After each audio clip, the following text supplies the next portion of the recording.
Receiving PCS orders to Hawaii? Understanding the shipping process is crucial if you're in the U.S. military and plan to bring your personally owned vehicle, POV, with you. A-1 Auto Transport offers secure and approved military car shipping from the mainland U.S. to Hawaii. With over 30 years of experience, our team helps military families relocate smoothly. If you need to ship from an alternate port, please submit a request through your local transportation office. This step ensures the Military Traffic Management Command, MTMC, is notified beforehand.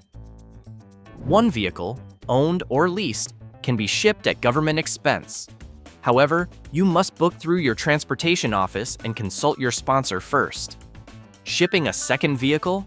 That cost is not covered and may be subject to import duties depending on the origin. Ensure the vehicle has EPA and DOT compliance stickers. These are mandatory for cars entering Hawaii. These confirm that the car meets U.S. environmental and safety standards. Don't leave your vehicle behind. Call 888-230-9116 or visit a1autotransport.com today for a free military POV shipping quote. No obligation, secure, affordable, and mission-ready shipping for your next assignment.